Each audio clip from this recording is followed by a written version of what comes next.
Hello, everybody. This is Bart Sharp, and you are on Becoming Quantum Conscious on United Public Radio Network and UFO Paranormal Radio Network at 107.7 and 103.5, broadcasting out of the beautiful city of New Orleans, Louisiana. But also, we are on the UPRN talkradio.com website, Roku, YouTube, Facebook, and other internet platforms out there.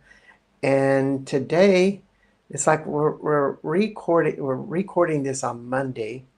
Show's usually on Wednesday, and in between is Mary Magdalene's feast day. So we're going to have this kind of like sandwich effect with that. And of course, for me, I am in France, and this means tomorrow morning at 9 o'clock, I will be wearing white. Mainly because my friend said you need to wear white to be kind of appropriate. I'm not that. I don't. Maybe guys don't really pay attention to that stuff.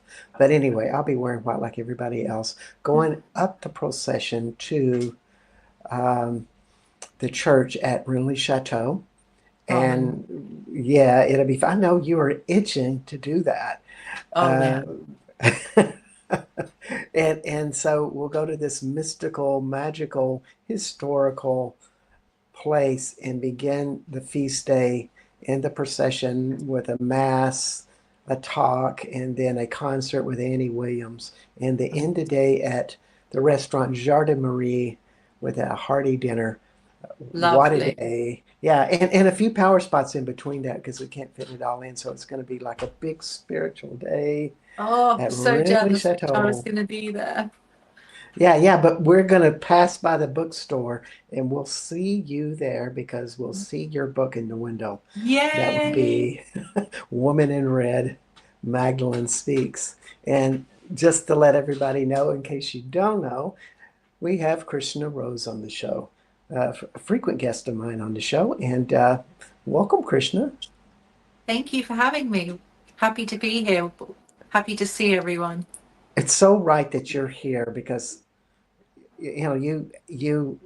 you have a dedication to Mary Magdalene that uh, we won't say equals, no one equals to, because there's lots of passionate people about Mary Magdalene, Yes. but you have one of the most detailed novels. I would call it an epic novel because epics really tell you the times and tell you much more than a story, but more the landscape of what how everything happened in that period of history. And I Yes. always see that Woman in Red, Magdalene Speaks, is an epic novel. For everybody out there who hasn't read it, it's a good one. Thank And you. yeah, yeah. And so today, we've done historical shows and told some great stories and explored, but we just want to take it to the present because if there's anything for this date of now, uh, I think a lot of people are leaning into Mary Magdalene more than ever. I And agree. yeah, yeah. And so the show's theme today is going to be how do we take these teachings and principles and what we know about her and apply them to today's modern life? Yes. Great subject. That's the best subject matter for me to get my teeth into.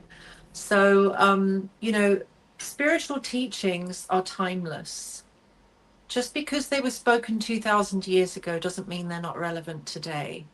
Because the struggle of human existence and death and reincarnation and problems that come due to karmas are the same whether it was 2000 years ago or now. They're just different types of problems, but they're still problems. And Mary Magdalene's gospel, she taught us the way. She taught us how to. First, we have to enter into the climate of devotion, of bhakti yoga, the yoga of connecting to the divine with bhakti, which means devotion. Mm, Devotion that she describes in her gospel as the place where the soul and the consciousness meet. So this place is like a liminal place. It's an in-between place. It's the place between life and death. It's the place of desperation, where the soul is begging in a very repentant and humble way the divine to give mercy and to lead the way out of ignorance, to lead the way out of one's darkness. So Mary Magdalene's gospel, she describes that there are 7 such chains, and these are the 7 layers of hell that are described in great detail within my book, Woman in Red, Magdalene Speaks. So here, the first manifestation she speaks of is darkness. The second is craving. The third is ignorance. The fourth, lethal jealousy. The fifth is enslavement to the body. The sixth is intoxicated wisdom. And the seventh is guileful wisdom. So each of these are oppressing our soul's advancement. So they must be given up. Mm. So she now says, that which oppressed me has now been slain. That which encircled me has now vanished. My craving has faded, and I am freed from my ignorance. So how has she done this? How did she magically, after showing us that there's these 7 layers of ignorance that tie us to suffering and struggling and prevent us from entering into the kingdom? So they all have to be given up. So what's the process? Here, she gives it. This gospel is perfection. It's a very small gospel, but within it is everything that we need to So, advance and to attain the goal that Jesus Christ spoke of. and Sorry, this Bart. is this is in the back of your book. I mean, just to give people some reference and resource as we talk, and they may want to go, well, how the heck do I find this? I want to read this stuff. Mm-hmm. So I just want to make things practical. Thank you. Yes. So, Mary Magdalene's gospel is practical. It's practical advice for our modern age. So, as she rises during this time, so many people are fascinated with Mary Magdalene, and it's a wonderful reawakening of her energy, of her life, and of her times and her ways. And what really struck me whilst writing their story, writing their book, was their ways. Hmm. They lived, they lived the way.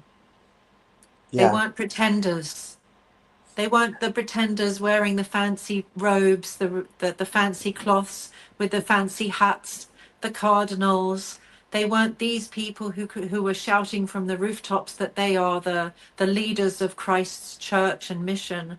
It was the ones who were wearing days old cloth. They only had one cloth that they possessed because they gave everything up for God and for devotion. They only ate, one small meal a day. They gave up their hunger for their devotion. They gave up their time for their devotion. And so here, Mary Magdalene, in the next passage, I just want to share this because it's utterly profound. She Mm. says, I left the world with the aid of another world. A design was erased by virtue of a higher design. This is this is epic. This is everything that we need to know in 3 sentences. It's so utterly exciting So because, let's say those again because they yes, are so profound. they are so profound. These 3 lines excite me just about more than anything else. So she says, I left the world with the aid of another world. So what's she talking about here? Let's break this down. I left the world that externally we engage with, the world that we are told from birth that this is our pleasure zone. Everything is ours to enjoy. Have everything you want, taste everything you want, do anything you want. And this is how we become attached to illusions. So here she says, in order to leave the world of illusions, which are the seven layers that are preventing our soul from entering the kingdom and advancing and liberating ourselves from suffering, she's saying, with the aid of another world, implying with the aid of the kingdom, with the aid of God's kingdom, I left the other world. So what she's implying is the path is first you enter the kingdom, and automatically everything else of the world will fall away. No attachments will be left. All seven layers undone in an instant. So the goal, so she says, henceforth I travel towards repose where time rests in eternity. Because repose implies rest, shelter from the storm, shelter from the heavy waves of materialism, of mundane existence, or boredom, tasteless experiences, things that don't satisfy, can't satisfy the soul. And this is the path of Mary Magdalene. This is why I'm so excited about her teachings, because she's reigniting, she's reaffirming for us the path of bhakti yoga, which is a modern day kirtan experience, has become a very modern thing. Bhakti is now very fashionable in yoga circles because we sing the names of God and instantly we're connected to the divine. It's a process by which we can develop our love for God and Goddess. And it's also simultaneously the side effect of God's holy names is that it hits us like a thunderbolt in the heart and in the mind, and it breaks all of our illusions, and it breaks open the hard heart that doesn't know how to love, doesn't know how to seek him, doesn't know how to go within. And so Mary Magdalene here, she's saying, we must go within and let go of all of our external pullings in order to attain the kingdom. So, So, so, this so, is why she lived in a cave. well, yeah, it has some time to really be internal because when Yes. you do this, a bhakti yoga, or there may be other tools, but maybe what they have in common is, well, maybe I just ought to ask you, how do they feel when you do them? Well, the practice of bhakti yoga means that you are practicing devotion. So, in the Catholic Church, one practices devotion with one's rosary, with the repetition of the rosary Hmm. prayer. If you're a Christian, then I recommend that people start chanting Jesu Maria over and over on a bead and just practice chanting their names in order to invoke the deity, their personalities, their mercy, their grace, and everything that is there available to them. I personally chant the Maha Mantra, which comes from India, the Hare Krishna mantra, because I like this mantra because it's got both God and Goddess in it. Mm, And these are eternal mantras that were passed down for the last 100,000 years. This is the Maha Mantra, which means the greatest of all mantras. Why? Because it reveals the kingdom. Directly, yeah. God's name can give you the kingdom. So this is the practice. This is why Jesus said, hallowed be thy name in the first line of the Lord's Prayer, because he was showing this is the way, hallowed be thy name. So this So, practice of bhakti can be practiced, it can be practiced. Let me finish just one no, second. no, no, you go ahead.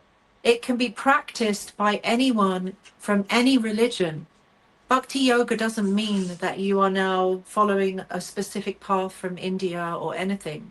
Bhakti means devotion, and Jesus and Mary Magdalene embodied and led the way in this practice of devotion in a very practical way. It's not sentimental.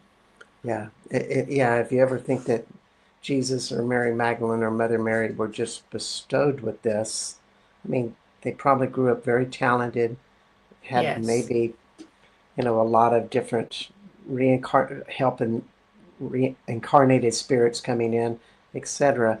And at the same time, they had a very big job for the time being, and they Yes. had to practice constantly. uh, Yes. it's so true. Just to clarify, as we go back to the seven, uh, getting off the path, I can't remember how you said it. You said it much more correctly than I Well, the will. seven hells, they're The basically seven seven, nails. there's seven Yes. veils, So, but so in my book they're called seven hells. yeah, yeah. And so when we stay in a higher state, I want to just confirm this, or maybe you uh, extend on it, that when we start to get into these higher states, these different hells, we start our habits or actions or how we walk in the world.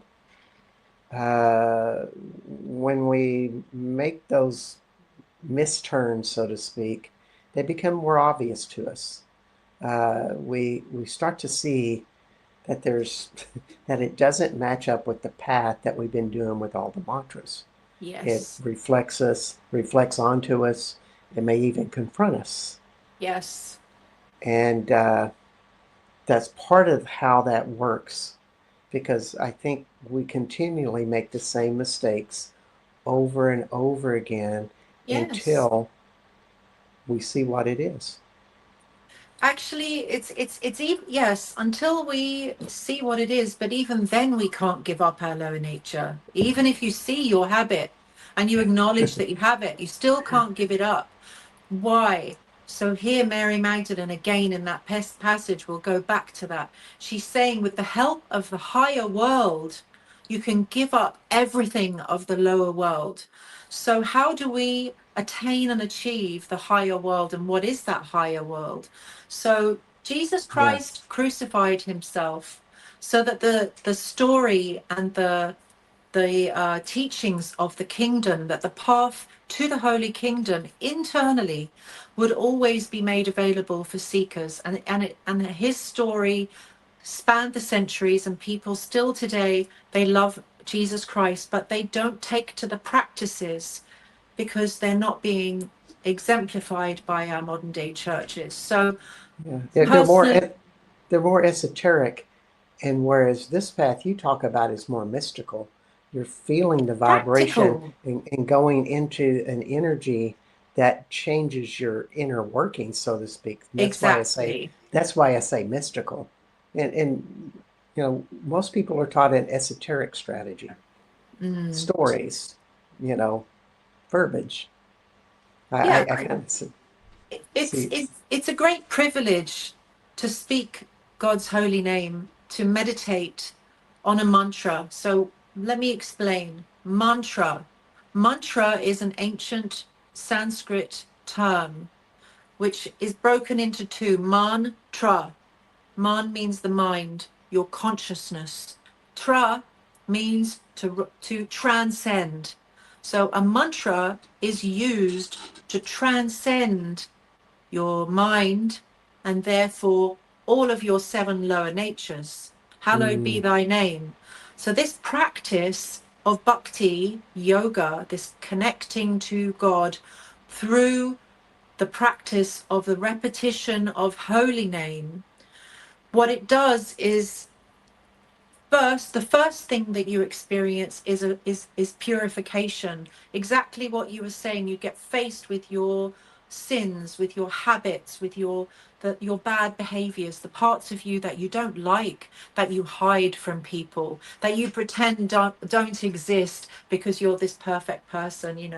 And this is where the ego gets involved. We lose ourselves with that disconnect, because then you're presenting one side of yourself to the public, but you have this other side. So now there's some duplicity that has to be given up. In order to authentically walk this path, we have to be willing to face our demons, as Mary Magdalene does within my epic book. So the story is that all of us must face these seven layers of ourselves and unchain ourselves, and the work is done within the practice of chanting of mantra. The mantra lifts us because God's power is unfathomable. It has no end. It can achieve anything. So, Mm. hallowed be thy name. When you speak God's name into the ether and into your heart, it reverberates, and the frequency of God's divine love enters into you, and the kingdom is made available to you. And this is the practice that we all must do if we truly wish to follow the path that Magdalene and Jesus Christ laid out for us. It is an actual practical way of elevating yourself out of the quagmire of this world and Yeah. internally realizing yourself within the eternal spiritual body that is your inherent self. And that is actually something that needs to be awoken within your practices. Yeah, it reminds me of a book I read 25 years ago, or maybe longer. Let's not share any age issues here. Um, Am I Hindu? And it Mm, was basically a primer to Hinduism. But one of the things they brought up was about mantras. He goes, well, you can say a lot of different things, but mm, and they will change you. You could say, as they said in the book, Coca-Cola, and it start changing your frequency mm. to the vibration of whatever Coca-Cola is. Somehow Yeah. it'd probably be an improvement over your egotistical mind that had all of these programmings of your transgressions and your, wounded childhood and all of that stuff that have Mhm. all of these cycles running in you. However, Yes. when you do something like Om Mani Padme Hum, Hmm. that's a popular one in Tibetanism, or Lord Jesus Christ, have mercy on me, Mm. uh, have higher frequencies, and therefore we start to change inner vibration. Um, and to me, that's a huge concept for everybody to really question to themselves. It's like, what is your mind doing to be in communion with your body, and is it working in a higher frequency? Because Your body and your mind were given to you at the time of your creation for a very specific purpose. And that purpose is exactly what Mary Magdalene is laying out in her gospel. And it's the same thing that every saint and every prophet has told us. We must use this life, this time, this body, this mind, this grail consciousness that we have been gifted with. We must utilize it to go within with hallowed be thy name, with mantra. And with the mantra, the holy name naturally cleanses and prepares us to witness the divine.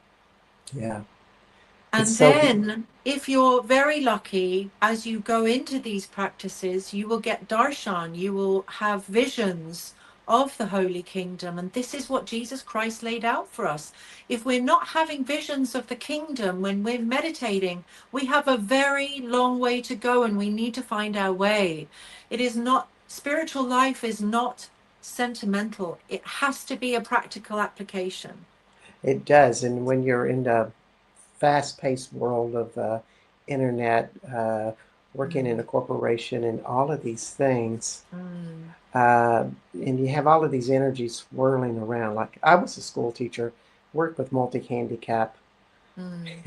When my girlfriend says, when you leave the house, your whole body changes. Yeah. And then she met my students and said, "Oh, I understand. They're all traumatized."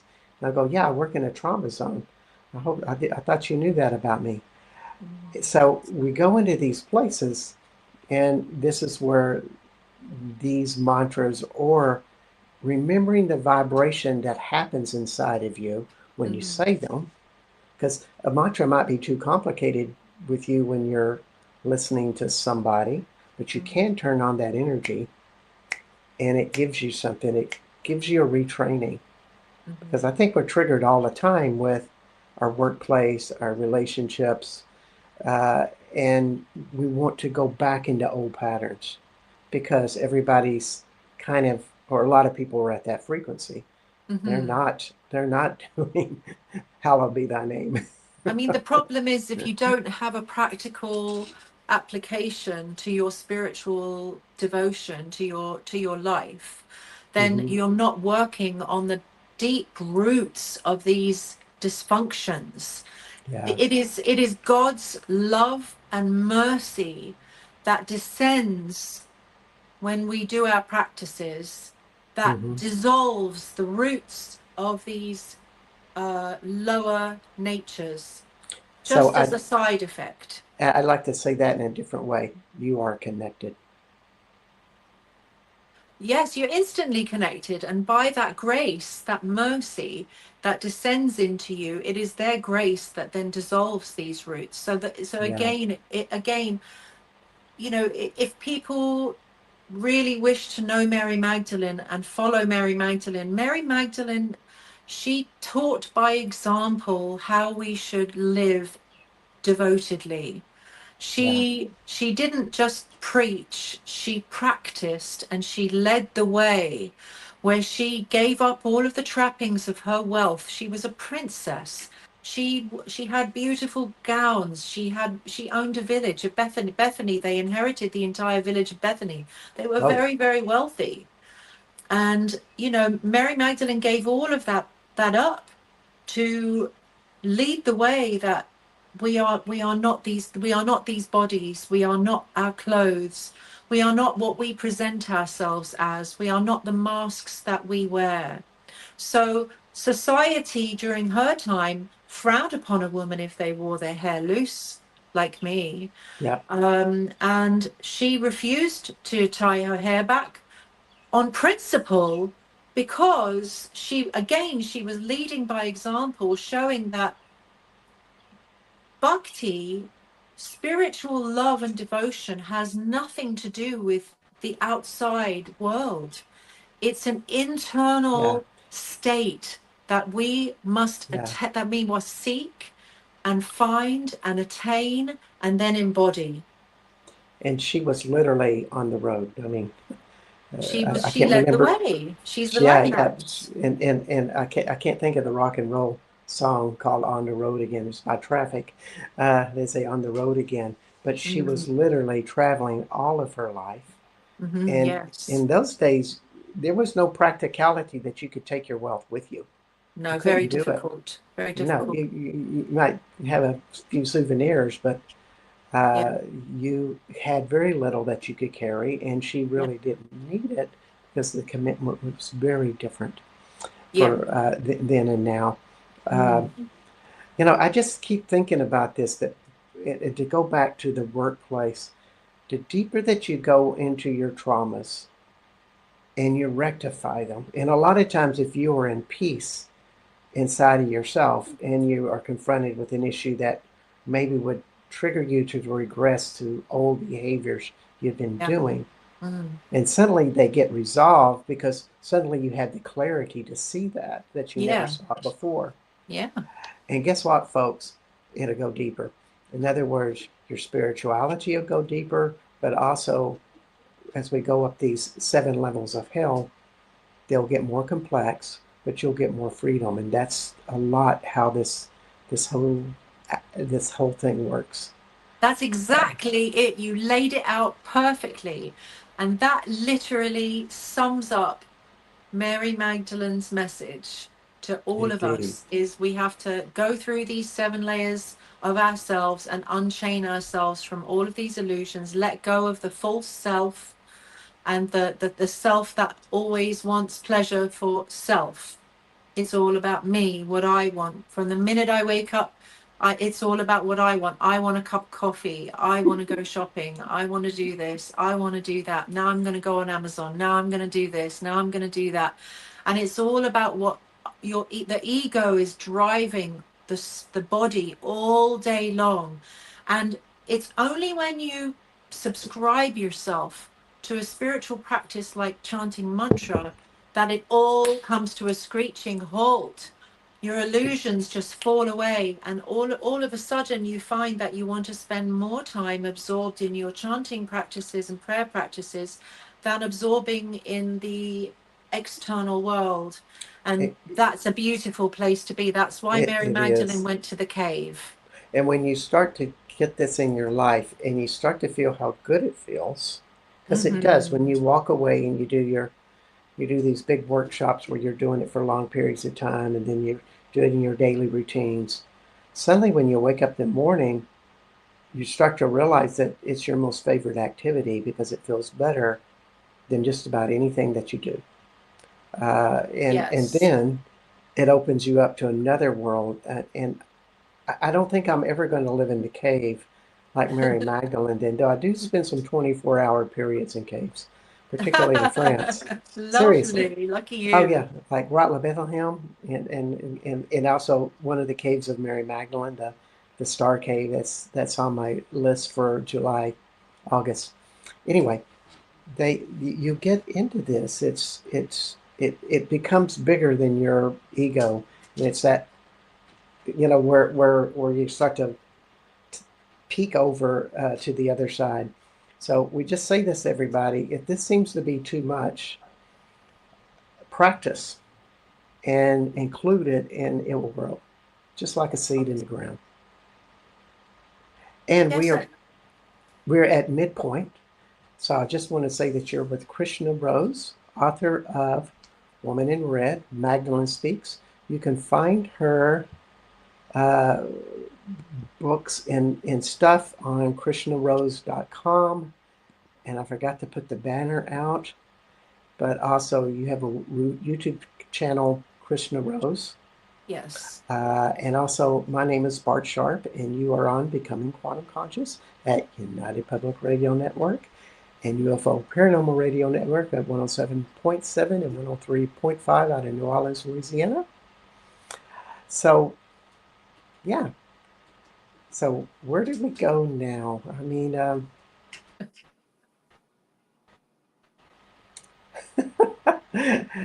we've been pretty intense for this first 30 minutes. It's been pretty Um, intense. I mean, we could since we spoke about the seven layers of hell, perhaps we should end by describing seven layers of heaven, and lay out the path a little more clearly here, if that's Wonderful. okay. I'm glad you're taking the horns. So once you free yourself from these seven layers of hell, seven layers of godly, heavenly virtues, qualities naturally descend into your consciousness, into your body, into your mind. You become filled with holiness. You become filled with inspiration. And these seven heavens are like the seven virtues that we chase. When we give up lower nature, we attain a higher nature. This is what Mary Magdalene's describing. We go for the higher thing, and the lower thing will fall away just Hmm. by virtue of its design. So, unfortunately, there's been a lot of confusion within the Bible and within Christianity and Judaism and even within Islam, about the path to the kingdom and what the holy kingdom is. Is heaven the kingdom, or is the kingdom and heaven? So there's some discrepancies there, because Jesus very clearly has delineated that heaven, and Mary Magdalene also in her gospel describes heaven as a temporary heavenly place. Hmm. So heaven, these heavenly planets as laid out within the ancient Vedic scriptures, which I've studied, they're wonderful descriptions of creation, in a very complete way, such as I've never seen in any other scriptures around the world. But within these scriptures, it describes that these seven heavens, they are not eternal planets. They're wonderful places to go visit, but you do not enter the kingdom from there. The only place you can attain the kingdom from is this earth planet. You Hmm. have to have flesh, the flesh suit, and the consciousness, and the karma, and the tests, and the giving up. You have to show by practical example to God and Goddess that I repentantly approach your altar of the kingdom, and I give up all desire for all heavenly pleasure, which are only for pleasures for myself. You're not even there in those heavens. You're in the kingdom. So I Yeah. want to give up all desire for heavenly pleasures, because heavenly pleasures implies selfishness. Like, for example, some things within Islam are quite controversial. You know, they say that, you know, if you do jihad, you can die and go to heaven and have sex with however many thousands of virgins there are. So, for the sake of having sex with thousands of virgins, they're willing to kill people and sacrifice people. It's the ultimate selfishness.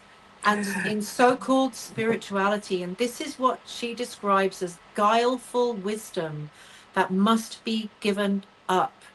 Yeah. We cannot use spiritual life in that way. We cannot bend the rules. Thou Well, shalt not kill means thou shalt not kill, and it exists within every religion. So and if we and don't follow these rules, then we're not following our religion correctly. and also just as some of the other religions, there this is all about doing things, Mm, as opposed to there's something in your being that vibrates at these highest frequencies. Now, if yes. you're vibrating at those highest frequencies, what would you do? I mean, the most obvious thing is you might help other people or be Yes. kinder to people, but also you might just be loving the ecstasy of being in that highest place in a human body. Well, this is where we witness the saints. If we look at the example of the saints who came before us from all religions, we see that they had the practical application. Some of them would remain in secrecy, in privacy, but still they'd be revered as saints and known even still today as saints. And then there were others who went out into the world and preached, like Jesus Christ and Mary Magdalene. So it's up to us. It's what Holy Spirit, how Holy Spirit moves us, how the kingdom moves us is going to be individual to each of us. But one thing is certain: we will feel a natural desire to serve in some way. Mm. If there is no service mood coming in some way, then we are not activated from that kingdom. That That's a good kingdom that and that service, Bart, is not something that has a monetary attachment from the flip side of it. Service yeah, means I give this freely unto all without any desire for remuneration or name and fame or anything in return. yeah. And I think this is a really important distinction we should look at in our spiritual teachers and and we see a lot of spiritual teachers that you really get it. Well, they they're not committed to the place that they give up to serve at that level. They may Yeah. have high powered concepts and Mm. teach us a great deal, and we benefit from them, Hmm. but there's lots more. To me, you start to go into a reality of nothingness, where Yes. it's oneness, Mm. and a kindness generates out of you that is pretty cool. Uh, so that's what I'm always asking for people that I think are distinctions because I'm kind of a non-religious person, but yet Yeah. I see spiritual teachers out there Mm. teaching a lot of the same things you are, Hmm. and that's where I make my distinction. Yeah, It's I think the thing is, um, if you're wanting something in exchange for what you're giving, then you're a teacher. You're not a guru. yeah. A holy Mm. master wants nothing in return but to inspire and to uplift. And I saw this in the example of my own holy master, and I also saw it in Jesus Christ. And the mercy that they give it freely to all because they know that everyone is suffering. Mm. And that mercy should be given freely. It shouldn't be held for only those who can afford to pay money to participate. So to clarify this a little bit, no matter what anybody had done in their eyes, they would not judge them, no matter No, what they did. I don't think that anybody should judge or not judge. You just have to Yeah, understand to what level yeah, and what degree of teaching you're going to attain with somebody. right, right, right. Because somebody's giving freely from the kingdom like Jesus did. There's no remuneration. There's no dollar amount that can be given in exchange for Yeah, love for God. Love for yeah, God is given freely. yeah, yeah, exactly. It's like as you see this, and as I listen and speak with you, what do we want people to get out of this? Mm, At least in my guesstimation with you, I know you a bit, is that you want people to walk away and go, gee, I got some tools to practice with that maybe I can become a lighter body. And we just look at them like, go get them, tiger or tigeress or whatever. We love you. definitely. You know, I put it in simple, Yeah, definitely. That uh, would be my deepest wish. And somebody asked me actually this morning, someone asked me, how should I spend the day on Mary Magdalene's feast day? I've been wanting to ask you that question. It's a great question. And I said, all day absorbed in chanting of holy name, with Hmm. great repentant reverence, fasting, all day prayerful chanting of holy name. Advance your soul and do the practical application that she so sacrificed so much for, as did he. And if we're not applying this level of devotion in a practical way, then we are not truly following, nor can we help anyone. We're First, kind we of, have to save ourselves, and then we can help others. I say it as we're missing an opportunity because let's just I want to ask you, when you spend a whole day Mm. doing chanting and such, Yeah. how does it change you? Oh, it changes everything. You don't feel the heaviness of life. The divine lifts you up in the name, and everything else falls away. And then the divine bliss slowly starts to enter you, but you're not doing it for the bliss. You're doing it because you want to forge a loving service relationship to the divine. So you have to go beyond wanting the pleasure of bliss. You have to go beyond that, because even that is a Hmm. trap. That is, I want something from God. We have to give that up even to enter the kingdom. We have to come with such a humble, repentant mood. And this was, for me, the example Mary Magdalene has shown. And this is how I spend my time when I pray. It's in a very repentant, in a very begging way, begging for mercy, begging for entrance into the kingdom, begging for a vision of the Lord, begging to be worthy of a vision of the Lord and Our Lady. And so what happens in this process is all of these lower natures just naturally fall away. You're no longer interested in doing the same habitual things that you've always done your whole life. You want to spend more time absorbed in prayer and chanting and remembrance, whether it's reading Holy Scripture or hearing from people that are remembering Holy Scripture. And gradually, we unglue ourselves from the illusory world, and we are allowed entrance into the eternal world, which is within. The kingdom of God is not a planet outside of us. It is a planet, but it exists within us. And Hmm. all of creation, even though it's outside of us, is within us. Hmm. So this is our duty, our call, our grail quest is to take to these practices and go within and undo all of these things that cause us to suffer, that drag us around day by day into experiences that are most unsatisfying. Instead, drag yourself into practices that take you out of that quagmire and lift you up. And the side effect is I feel very happy. I feel quite a lot of bliss. I feel like I'm advancing and I'm living how I'm meant to be living. And that Mm. brings great satisfaction. I don't feel spiritual guilt because I'm using my time and I'm giving up my time for my practices every day. And if you can give up sleep, it's very hard to do practices during the day. But if you can wake up in the middle of the night and give up your sleep for a couple of hours and try it, that is where the real crucible work happens, because you really have to dedicate yourself to do that. But if you do, there's an enormous amount of mercy and advancement that can happen. So the Yeah. nighttime is a very special time for meditation. So even though we're attached to our sleep, sleep really doesn't do anything. Chanting gets us somewhere.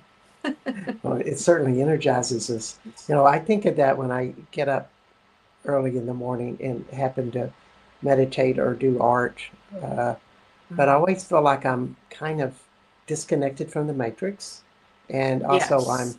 I'm about my paranormal nervous system is more active and it's been relaxed and it's been renourished. So Yes. so I get that additional power coming in when I do spiritual work.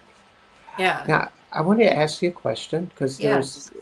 uh, we talk about this highest place. Mm. You always been pointing to your heart. So uh, two questions. Have you gotten a glimpse of what that is and what does that feel like? And as I read stuff about Sophia, she refers to an energy called the Christos, which would be a Christ within, or a, I guess our highest frequency that everybody has, at least according to some of the stuff I read about from Sophia's writings. I just wondered, can you comment on that? Okay, what was the first part of the question? What does it feel like, or what type of glimpse if you Oh, got into that yes. that reality? Can you Okay. give us a description?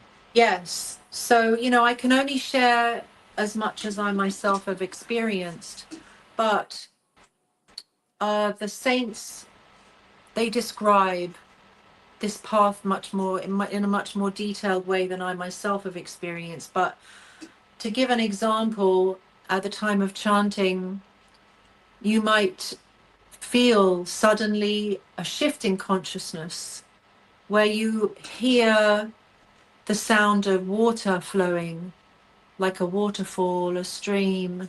You might hear very sweet birds singing. You might hear sweet sounds of nature that drip like honey on your mind. Mhm. And you know that you're experiencing the ineffable, the kingdom. There's an awakening, a splendorous, blissful, unhinged, naked experience of self within eternity. Mm. Then I've never gone further than that. That's as far as I've gone. That's But really wonderful. but but but beyond that is the development of your eternal spiritual body, and that happens within practices. And then your body animates within the eternal world, and within that eternal body you then have relationships with all of the people that live within eternity. And then those are your eternal family and friends. And this is Mm. why we suffer, because we all have to say goodbye to our loved ones. So eternal life is very important because it's the only way we're going to end this suffering forever. And we want to have eternal relationships. So we must seek these eternal relationships. And they are found inside. The Yeah. kingdom is within, is this realization. So yeah, it's a very, it's like taking off the hat, the baseball cap of your ego, laying it down, taking it off, and putting on a very large sombrero hat that completely shields you from the external world and allows you to enter into the magic of the internal Mm. world. And to add to that, the more that you evolve and you become a higher light, you influence those that everybody around you. Now Absolutely. they had to make their own choices, but I always think that, well, this is something that I do to help everybody around me by being larger in myself, Lovely. and committing to that, and uh, It's your and service. It's your service yeah, to humanity to have these kinds of conversations that uplift people who are listening in, who give people an opportunity to rethink their life and commit to a yes, spiritual practice of some sort. And it's a beautiful gift to offer this to humanity. So praise and be to God. Praises to you, Bart, for doing it. It's wonderful. well, we're always working at it, Yeah. and doing it for a lot of different reasons. Uh, Mm. it's one of the reasons I host the show is that I can get Yes. people like you on it, uh, to open other people up. It's just chain reactions, and I love it. Thank Yeah, you. and when we think And about thank somebody you like, for giving a platform to people like oh, myself, who oh, have something to share. And I'm always very grateful for these opportunities. And, I'm not leading people to join me because I want people's money. I'm not trying to get anything out of this. yeah, I well, just want to help. I want to inspire, and I want to give the mercy that I've been given to others. we all have products out there that Hmm. because we need to pay rent and buy food and various things like that. Yeah. Uh, and you've paid a lot of dues in getting that book out Thank you. because there's a tremendous amount of diligence and work and dedication to put out a 500-page book that Yes. covers so much information, Hmm. so much research, and then Hmm. a story, and then stepping it and transferring it into kind of a spiritual transformation that happens with the reader. All of those elements are there. Uh, so it's all a Thank you good for thing. recognizing that, Bart. Oh, Thank you for sure. recognizing that, because Salutes. I've always felt like my book, the goal of my book, the goal of Mary Magdalene and this novel was to take people through a journey of themselves where they could, at the end of it, liberate themselves from these things. And that's what the Yeah. book is about. It's a journey of self. And many people, after reading my book, feel like they are Mary Magdalene reincarnated. I've had a lot of people say that they are Mary Magdalene after reading my book. So, It's funny how my relationship with it been her, but I always felt like, you know, 11 years that I've been going to France, mm, because her presence is here, but the presence of the land is very similar to Mary Magdalene. yeah, Sometimes it's hard to tell the difference, but I always see her as every woman. You know, love that. she as we say, she was on the road again. She took it to the streets and she Mm, practiced and she worked and she lived a long life doing yes, all of this stuff, and she never got acknowledged. She was forgotten, and kind yet of.